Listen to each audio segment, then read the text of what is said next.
দর্শক আমন্ত্রণ আজকে চট্টগ্রামের শুরুতেই জানিয়ে দেব শিরোনামগুলো। চট্টগ্রামে মোবাইল মেকানিক হত্যাকাণ্ডে জড়িত ৩ জন গ্রেপ্তার। পাওনা টাকার জন্য চাপ দেয় হত্যা, র্যাবের জিজ্ঞাসাবাদে প্রাথমিক স্বীকারোক্তি। সানি সেই মূলত হচ্ছে যে আকাশ ঘোষকে ডেকেছিল তার পাওনা টাকা ফেরত দিবে এই মর্মে, এবং হচ্ছে যে যখন আকাশ ঘোষ ওইখানে পাওনা টাকা ফেরতের জন্য যোগাযোগ করতে যায় তখন হচ্ছে যে সে এই হত্যাকাণ্ডটির শিকার হন। পুলিশের হস্তক্ষেপে অবশেষে খুলল আগ্রাবাদের এমপিওভুক্ত সেই 2 স্কুল। প্রধান শিক্ষক ও সহকারী প্রধান শিক্ষকের দ্বন্দ্বে তালাবদ্ধ ছিল 3 দিন। মৌসুমের শুরুতে কক্সবাজারে তুলনামূলক কম পর্যটকের উপস্থিতি, রাজনৈতিক বাস্তবতা ও নাশকতার আতঙ্ক, নিরাপত্তা জোরদারের তাগিদ।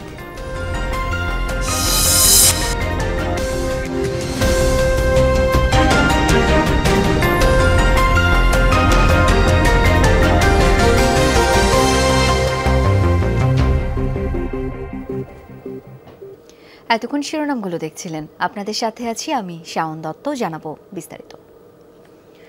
চট্টগ্রামের তরুণ ব্যবসায়ী আকাশ ঘোষকে এলোপাতাড়ি ছুরিকাঘাতে হত্যার 2 দিন পর ধরা পড়েছে কিলিং মিশনে থাকা 3 জন। পাওনা টাকার জন্য চাপ দেয়ায় রাতে নির্জন গলিতে ডেকে এনে হত্যার কথা র্যাবের কাছে স্বীকার করেছে তারা। খুনিদের দৃষ্টান্তমূলক শাস্তির দাবিতে বিক্ষোভ করেছে এলাকার মানুষ।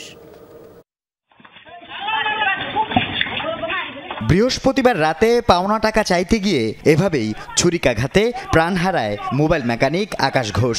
তাকে উপর ঝুপুরি ছুরিকাঘাত করতে দেখা যাচ্ছে সানি ও তার সহযোগীদের। হত্যাকাণ্ডের পর চন্দনায় সে মামার বাড়িতে গিয়ে আত্মগোপন করে সানি। ছায়া তদন্তে নেমে তার অবস্থান শনাক্ত করে র্যাব। সেখানে অভিযান চালিয়ে গ্রেপ্তার করা হয় তাকে। চন্দনাইশ থানাধীন রওশনহাট এলাকায় তার মামার বাড়িতে গিয়ে আত্মগোপনে ছিল। আমরা এই তথ্যটি যখন আমাদের গোয়েন্দা কার্যক্রমের মাধ্যমে নিশ্চিত হতে পেরেছি, আমরা ওই এলাকা থেকে তার মামা বাড়ি থেকে মূলত তাকে আটক করতে সক্ষম হয়েছি। ঘটনা সংগঠিত হবার পর থেকেই আমরা হচ্ছে যে চেষ্টা চালিয়েছি। এই কারণেই হচ্ছে যে মূলত হত্যাকাণ্ডে ব্যবহৃত আলামত সহকারে সকল আসামিদেরকে গ্রেফতার করতে সক্ষম হয়েছি। সানির দেয়া তথ্য মতে শহরের চৈতন্যগলি থেকে ধরা পড়ে সানির 2 সহযোগী ইউসুফ এবং শাকিল আলম ফয়সাল। প্রাথমিক জিজ্ঞাসাবাদে তারা র্যাবকে জানায় মোবাইল ফোনের ডিসপ্লে পরিবর্তন বাবদ সানির কাছে 1,500 টাকা পেত আকাশ। সে টাকার জন্য চাপ দেয়ায় পরিকল্পিতভাবে কসাইপাড়ায় ডেকে এনে আকাশকে খুন করে। অভিযুক্ত সানি কিছু টাকা পরিশোধ করলেও বাকি টাকা পরবর্তীতে পরিশোধ করবে বলে জানান। সানি সেই মূলত হচ্ছে যে আকাশ ঘোষকে ডেকেছিল তার পাওনা টাকা ফেরত দিবে এই মর্মে, এবং হচ্ছে যে যখন আকাশ ঘোষ ওইখানে পাওনা টাকা ফেরতের জন্য যোগাযোগ করতে যায় তখন হচ্ছে যে সে এই হত্যাকাণ্ডটির শিকার হন। চাঞ্চল্যকর এই হত্যাকাণ্ডে জড়িতদের দৃষ্টান্তমূলক শাস্তির দাবিতে এনায়েত বাজারের কসাইপাড়ায় মানববন্ধন করে এলাকার মানুষ। আল আমিন শিকদার, যমুনা নিউজ। কক্সবাজারের কুতুবদিয়ায় পানিতে ডুবে 3 শিশুর মৃত্যু হয়েছে।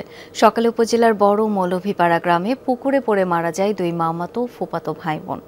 নিহত 1 বছরের শিশুটির নাম আব্দুল্লাহ আর 8 বছরের জ্যোৎস্না তার মামাতো বোন। স্থানীয়রা জানায় কুতুবদিয়ায় শুটকি শুকানোর কাজ করেন ইলিয়াস ও আমিনা দম্পতি। একমাত্র শিশু সন্তান আব্দুল্লাহকে দেখাশোনার জন্য কিছুদিন আগে আমিনা বেগম তার ভাইয়ের মেয়ে জ্যোৎস্নাকে নিয়ে আসেন। সকালে ইলিয়াস ও আমেনা কাজে গেলে অসাবধানতায় বাড়ির পাশের পুকুরে পড়ে যায় আব্দুল্লাহ। তাকে বাঁচাতে ঝাঁপ দেয় জ্যোৎস্না, তবে সাঁতার না জানায় তারা উঠে আসতে পারেনি। পরে স্থানীয়রা তাদের মরদেহ ভাসতে দেখে উদ্ধার করে। এছাড়া একই গ্রামে ধুরং কাঁচা এলাকায় দাদির সাথে লবণ মাঠে গিয়ে গর্তে মৃত্যু হয়েছে আরেক শিশু। 3 দিন তালাবদ্ধ থাকার পর পুলিশের উপস্থিতিতে তালা ভেঙে খোলা হলো চট্টগ্রামের 2 স্কুল। প্রধান শিক্ষক ও সহকারী প্রধান শিক্ষকের দ্বন্দ্বের জেরে গত বুধবার তালা দেয়া হয় স্কুলটির সব শ্রেণীকক্ষে। বার্ষিক পরীক্ষার আগে এমন ঘটনায় ক্ষোভ প্রকাশ করেন শিক্ষার্থী ও অভিভাবকরা। কয়েকদিন পরই টেস্ট ও বার্ষিক পরীক্ষা, অথচ চট্টগ্রামের আগ্রাবাদ সরকারি কলোনি বালিকা উচ্চ বিদ্যালয়ে সব শ্রেণীকক্ষ তালাবদ্ধ। বিদ্যালয়ের প্রধান শিক্ষক ও সহকারী প্রধান শিক্ষকের দ্বন্দ্বকে ঘিরে 2 ভাগে বিভক্ত শিক্ষকরা। এক পক্ষে আছেন এমপিওভুক্ত শিক্ষকরা, অন্য পক্ষে নন এমপিওভুক্তরা। বুধবার থেকে ৩ দিন বন্ধ থাকার পর অবশেষে শনিবার সকালে পুলিশ ও শিক্ষকদের উপস্থিতিতে তালা ভেঙে খোলা হয় শ্রেণীকক্ষ। কে বা কারা তালা লাগিয়েছে তা কেউ স্বীকার না করলেও এক পক্ষ আরেক পক্ষকে দায়ী করেন।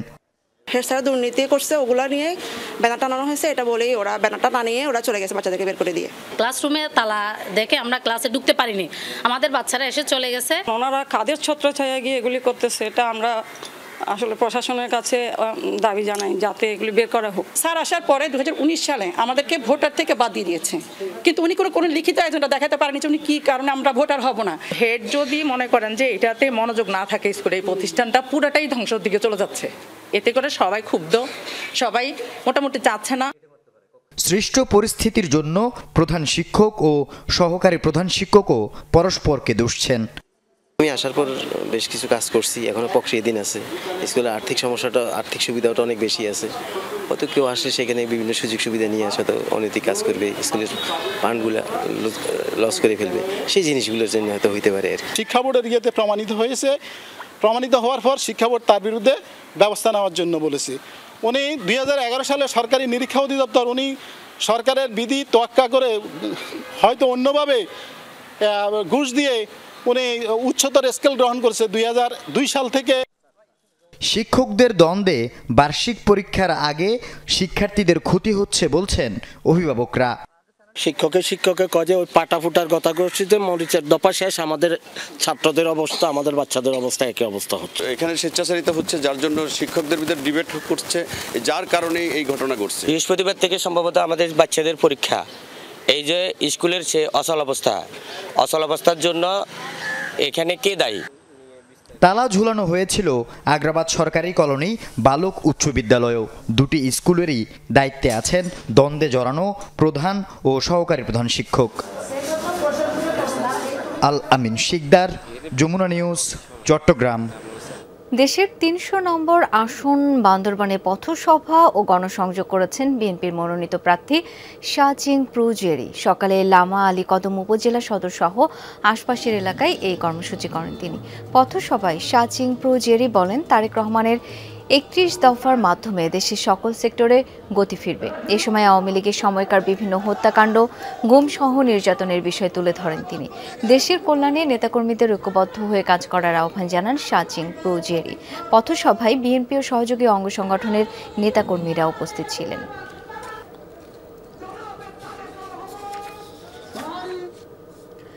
৪৮ ঘন্টার মধ্যে বাজার ফান্ড সমস্যার সমাধান না হলে রাঙ্গামাটির জেলা প্রশাসন ঘেরাও, লকডাউন ও হরতাল কর্মসূচির ঘোষণা দিয়েছে ভূমি অধিকার সংরক্ষণ কমিটি। দুপুরে সংবাদ সম্মেলনে কমিটির নেতা ও ব্যবসায়ীরা অভিযোগ করেন, পার্বত্য জেলা পরিষদ এবং জেলা প্রশাসনের অলিখিত দ্বন্দ্বে বাজার ফান্ড এলাকার লোকজন ব্যাংক ঋণ থেকে বঞ্চিত। আরও নানা সমস্যায় ক্ষতিগ্রস্ত হচ্ছে সাধারণ মানুষ। শুধু রাঙ্গামাটি নয়, খাগড়াছড়ি এবং বান্দরবানেও একই অবস্থা। অবিলম্বে সংকট নিরসনের দাবি জানানো হয় সংবাদ সম্মেলন থেকে। রেজিস্ট্রিটা বন্ধকি এবং বন্দোবস্তিকৃত জায়গা, এটাকে পূর্বের ন্যায় আবার চালু করা। কথা হলো যে সমস্ত রাঙ্গামাটিতে ব্যবসা বাণিজ্য সৃষ্টি হয়েছে। জেলা প্রশাসক কার্যালয়ে অবরোধ এবং হরতাল সহ যে সকল কর্মসূচির মাধ্যমে আমাদের অধিকার আদায় হয়, সেই সকল কর্মসূচি আমরা গ্রহণ করব। দর্শক, চট্টগ্রাম বন্দরে এনসিটি সহ লালদিয়ারচর দেশি বিদেশি প্রতিষ্ঠানকে ইজারা দেওয়ার চেষ্টার প্রতিবাদে মশাল মিছিল করছে শ্রমিকরা। জেলার শ্রমিক কর্মচারী ঐক্য পরিষদ এই কর্মসূচি ঘোষণা করেছে। এ বিষয়ে আরও জেনে নেব, সহকর্মী শহীদুল সুমন এখন যুক্ত হচ্ছেন। সুমন, মিছিলের কি অবস্থা, কি বলছেন আন্দোলনকারীরা? শাওন, মশাল মিছিলটি কিছুক্ষণ আগেই শুরু হয়েছে, সেটি নয়াবাজার বিশ্ব রোড থেকে আসলে শুরু হয়েছে। দেখছেন যারা এখানে বন্দরের যে সিদ্ধান্ত যে লালদিয়া চর এবং নিউ মোরিং কন্টেইনার টার্মিনালটি বিদেশিদের হাতে ইজারা দেওয়ার যে প্রতিবাদ, সেটির প্রতিবাদে যারা এখানে শ্রমিক কর্মচারী ঐক্য পরিষদের নেতাকর্মীরা রয়েছেন, তারা কিন্তু এখানে মশাল হাতে তারা প্রতিবাদ করছে। এটি কিন্তু আসলে নতুন কোনো প্রতিবাদ নয়। আমরা এর আগেও শ্রমিক ঐক্য পরিষদের নানা কর্মসূচি আমরা দেখেছি। তারা কিন্তু দিনব্যাপী গণ অনশন কর্মসূচিও তারা আসলে পালন করেছে। নানা দাবি দাওয়া তারা তুলেছেন এবং সেই দাবিগুলো উপেক্ষা করায় সরকার এবং বন্দর কর্তৃপক্ষ তারা কিন্তু আজকে যে মশাল মিছিল সেটি আমরা করতে দেখছি। আমরা একটু এখানে যারা নেতারা রয়েছেন তাদের সাথে একটু কথা বলতে চাই। আপনাদের দাবিটি কি? আমরা লাইভে রয়েছি। আমাদের মূল দাবি হচ্ছে বন্দর এবং ডক ডিপি ওয়ার্ল্ড সহ কোন দেশি বিদেশি প্রতিষ্ঠানকে দেওয়া যাবে না। বন্দরের শ্রমিক কর্মচারীরা বন্দরের অফিসাররা বন্দর চালাবে, লাভজনক প্রতিষ্ঠান বাইরের কাকে দেওয়ার কোনো সুযোগ নেই। এটা হচ্ছে আমাদের মূল দাবি। ভাইয়া, আপনারা তো এর আগেও দিনব্যাপী অনশন কর্মসূচি পালন করছেন, বিক্ষোভ সমাবেশ করেছেন, কিন্তু আসলে আপনাদের দাবিটি আসলে মেনে নিচ্ছে না সরকার। এক্ষেত্রে আর কোনো কর্মসূচি আপনাদের বাকি রয়েছে কিনা? আমাদের কর্মসূচি আছে। আগামী 22 তারিখ আমাদের স্কবের নেতৃত্বে চট্টগ্রামে কনভেনশন হবে। সেই কনভেনশন থেকে আমরা পরবর্তী কর্মসূচি ঘোষণা করব। কিন্তু সরকার যে সিদ্ধান্ত নিয়েছে ডিসেম্বরের মধ্যে এই বন্দরকে বিদেশিদের হাতে তুলে দিবে, আমরা এর মধ্যে যে আন্দোলন সংগ্রাম করেছি, সরকার ভীত সন্ত্রস্ত হয়ে পত্রিকায় এবং মিডিয়ায় উল্টাপাল্টা কথা বলছে এবং বন্দরের 1 মাইল এলাকার ভিতরে কোনো মিছিল মিটিং করতে পারা যাবে না বলে তারা 1 মাসের যে নিষেধাজ্ঞা দিয়েছিল পরবর্তীতে আরো 1 মাসের নিষেধাজ্ঞা দিয়েছে। 22 তারিখ থেকে আপনাদের কি ধরনের কর্মসূচি আসতে পারে? আমরা সারা বাংলাদেশের আমরা খেটে খাওয়া শ্রমজীবী হতে মানুষ, চট্টগ্রামের মানুষ, দেশপ্রেমিক সকলকে ঐক্যবদ্ধভাবে এই বিদেশিদের হাতে বন্দর যদি একবার দিয়ে দেয়, এই বন্দর আমাদের কোনোদিন ফিরে আসবে না। তাই আমাদের জীবনের শেষ রক্তবিন্দু থাকতেও আমরা এই বন্দর বিদেশিদেরকে দিতে দিব না। এটা একটু যদি আসলে শুনতে চাই, আপনাদের দাবি তো আসলে মানছে না, সেক্ষেত্রে আর কি করণীয় রয়েছে? এক্ষেত্রে বন্দর শ্রমিকরা কি ধরনের ক্ষতি হতে পারে? বন্দর শ্রমিকদের চাকরিচ্যুত হতে হবে, চাকরিচ্যুত হবে বন্দর শ্রমিকেরা। যদি আসলে বলি কি ধরনের ক্ষতিগ্রস্ত হবে বন্দর শ্রমিকরা? বন্দর আপনারা জানেন, যদি 30 বছরের জন্য বিদেশিদের কাছে বন্দর দেওয়া হয়, বন্দর একটি দীর্ঘমেয়াদী ক্ষতিগ্রস্ত হবে। বন্দরের চাকরি স্টাফরা সারা জীবনের জন্য চাকরিচ্যুত হবে এবং আমরা একটা লাভজনক বন্দর। দর্শক, চট্টগ্রাম থেকে শহীদুল সুমন যুক্ত হয়েছিলেন, মিছিলের কর্মসূচি সম্পর্কে আমাদেরকে জানাচ্ছিলেন। সমুদ্রের নীল জলরাশি আর পাহাড়ের মনোমুগ্ধকর দৃশ্য উপভোগ করতে দেশের বিভিন্ন স্থান থেকে কক্সবাজারে যান লাখো পর্যটক। তবে এবছর রাজনৈতিক বাস্তবতা ও নাশকতার আতঙ্কে পর্যটকরা। এমন পরিস্থিতিতে নিরাপত্তা জোরদারের তাগিদ তাদের। ঢাকার সাথে পর্যটন নগরীর রেল যোগাযোগ হওয়ায় কক্সবাজারে বিগত সময়ের চেয়ে বেড়েছে পর্যটক। পাহাড় আর সমুদ্রের গর্জন উপভোগ করতে প্রতিদিন হাজারো মানুষ ভিড় করেন পৃথিবীর দীর্ঘতম এই সমুদ্র সৈকতে। এমন পরিবেশে মুগ্ধ পর্যটকরাও। সমুদ্র সৈকতের মাঝে অনেক মনে হইতেছে আমরা হারিয়ে যেতেছি। সুন্দর একটি দর্শনীয় স্থান, আপনারা এসে যদি ভ্রমণ করেন অবশ্যই আপনি যেভাবে হোক বিমোহিত হবেন। এখানে সবাই আসি প্রাণবন্ত হয়ে, আবার এখান থেকে আমরা খুব প্রাণবন্ত হয়ে আমাদের কর্মে ফিরে যাই। কিন্তু হঠাৎ করেই রাজনৈতিক অস্থিরতা, নাশকতা এবং জ্বালাও পোড়াও কর্মকাণ্ডে শঙ্কিত পর্যটকরা। এমন পরিস্থিতিতে নিরাপত্তা জোরদারের দাবি তাদের। প্রাণনাশের ভয়ে রাস্তায় কি হয়ে যায়, তার জীবননাশের ভয়ে ফ্যামিলি নিয়েও আসতে চায় না। সেই তুলনায় আমাদের কক্সবাজারে এখন পর্যন্ত সিকিউরিটি পারপাস বলেন, আবাদের ফেসিলিটি বলেন, এগুলো অনেক অংশেই কম। সাধারণত বছরের এই সময়টায় কক্সবাজারে বাড়তে থাকে পর্যটকের আনাগোনা, কিন্তু দেশের বিভিন্ন জায়গায় অস্থিরতার কারণে পর্যটন নগরী এখন অন্যান্য বারের চেয়ে কিছুটা ফাঁকা। ফলে ক্ষুদ্র ও মাঝারি ব্যবসায়ীরা পড়েছেন বিপাকে। সামনে তো নির্বাচন, এখন কি অবস্থা এটা আল্লাহ জানে। আওয়ামী লীগের লকডাউন হিসেবে আমাদের এই কয়েকদিন একটু অস্থিরতার কাজ করতেছে। এর সামনে যদি লকডাউন হইলে তাহলে দেশের এমনি পরিস্থিতি খারাপ হবে। হোটেল ব্যবসায়ীদের দাবি, অন্যান্য বছরের তুলনায় এবার হোটেল বুকিং কমেছে 50%। তবে আগামী দিনগুলোতে পর্যটকের সমাগম হবে এমন প্রত্যাশা তাদের। তারা কিন্তু তাদের নিরাপত্তার কথা চিন্তা করে কিন্তু অনেকে কিন্তু এখান থেকে মুখ ফিরিয়ে নিচ্ছেন, আসছেন না। নির্বাচন প্লাস রোজা হইলে এটা একসাথেই হয়ে যাবে, কিন্তু তার আগ পর্যন্ত ট্যুরিস্ট অব্যাহত থাকবে, এটা আমরা আশাবাদী। মামুনুর সিতৌফি, যমুনা নিউজ।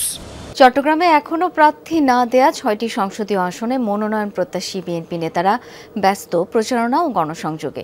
নিজ নিজ এলাকায় করছেন শোডাউন। নেতাকর্মীদের নিয়ে সন্দ্বীপে বর্ণাঢ্য শোভাযাত্রা ও সমাবেশ করেছেন চট্টগ্রাম ৩ আসনে মনোনয়ন প্রত্যাশী চট্টগ্রাম উত্তর জেলা বিএনপির সাবেক যুগ্ম আহ্বায়ক প্রকৌশলী বেলায়েত হোসেন। সন্দ্বীপের যোগাযোগ ব্যবস্থার উন্নয়ন, জনকল্যাণ সহ বিভিন্ন অঙ্গীকার তুলে ধরেন তিনি। এ সময় সন্দ্বীপের বিএনপি অঙ্গ সংগঠনের নেতাকর্মীরা উপস্থিত ছিলেন। কোনো মহলের ষড়যন্ত্রে আসন্ন জাতীয় সংসদ নির্বাচন বানচাল হলে দেশ ভয়াবহ বিপর্যয়ের মুখে পড়বে বলে দাবি করেছেন বৃহত্তর সুন্নি জোটের নেতারা।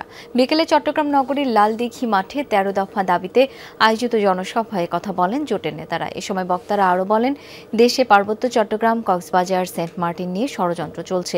সরকার জাতিকে অন্ধকারে রেখেছে। বন্দর দিয়ে দেওয়া হচ্ছে বিদেশিদের কাছে। দেশ ও দেশের মানুষ অস্থিরতায়। এর জন্য বর্তমান সরকারকে দায়ী করেন জোট নেতারা। রাষ্ট্রীয় সংলাপে সকল নিবন্ধিত রাজনৈতিক দলের সমান সুযোগ, দুর্নীতিবাজ, কালো টাকার মালিক ও দণ্ডিতদের নির্বাচনে অযোগ্য ঘোষণা করা সহ ১৩টি দাবি জানান তারা। সুন্নিয়ত ভিত্তিক ৩টি রাজনৈতিক দল বাংলাদেশ ইসলামিক ফ্রন্ট বাংলাদেশ ও সুপ্রিম পার্টি বাংলাদেশ নিয়ে এই জোট।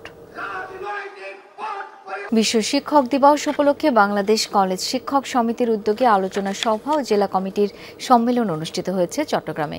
নগরীর একটি কমিউনিটি সেন্টারে এই সভায় বিএনপির সাবেক যুগ্ম মহাসচিব আসলাম চৌধুরী বলেন, শিক্ষকরা কর্মঠ জনগোষ্ঠী বিনির্মাণের মূল কারিগর। তাদের সর্বোচ্চ মূল্যায়ন করার আহ্বান জানান তিনি। সভায় জাতীয় বিশ্ববিদ্যালয়ের উপাচার্য এবং শিক্ষক কর্মচারী ঐক্যজোটের নেতা সহ আরও অনেকে বক্তব্য রাখেন। সভা শেষে জেলা কমিটির সম্মেলন অনুষ্ঠিত হয়। সন্ত্রাসী কর্মকাণ্ড, চাঁদাবাজি ও হুমকি ধামকির প্রতিবাদে চট্টগ্রামে মানববন্ধন করেছে ওষুধ বিপণনের সাথে জড়িতদের সংগঠন ফার্মাসিউটিক্যাল রিজিওনাল হেড ফোরাম। সকালে চট্টগ্রাম মেডিকেল কলেজ হাসপাতালের সামনে কর্মসূচি থেকে তারা অভিযোগ করেন, সংগঠনের নাম ব্যবহার করে সংঘবদ্ধ এক চক্র মাঠ পর্যায়ে কর্মরতদের কাছে চাঁদা দাবি করছে, না দিলে বিপণন বন্ধের হুমকি দিচ্ছে। ফলে আতঙ্কে আছে এই খাতে কর্মরতরা। এতে ওষুধ শিল্প ক্ষতিগ্রস্ত হচ্ছে উল্লেখ করে অপকর্মে জড়িতদের গ্রেপ্তারের দাবি জানান মানববন্ধনে অংশগ্রহণকারীরা। চট্টগ্রামে শুরু হয়েছে মাসব্যাপী মিনিবার অলিম্পিক ফুটবল টুর্নামেন্ট। নগরীর চালিতাতলী বোর্ড অফিস এলাকার চৌধুরী মাঠে উদ্বোধনী খেলায় সোহেল একাদশ ২-১ গোলে শফি একাদশকে হারিয়ে শুভ সূচনা করে। বিপুল সংখ্যক দর্শক খেলা উপভোগ করেন। টুর্নামেন্ট উদ্বোধন করেন ওয়ার্ড বিএনপির সাবেক সভাপতি মোহাম্মদ ইলিয়াস। করিমগঞ্জ জানালী নগর আয়োজিত এই টুর্নামেন্টে ৩২টি দল অংশ নিচ্ছে। আর এই ছিল আজকে চট্টগ্রামের আয়োজনে। এতক্ষণ সাথে থাকার জন্য সবাইকে অসংখ্য ধন্যবাদ।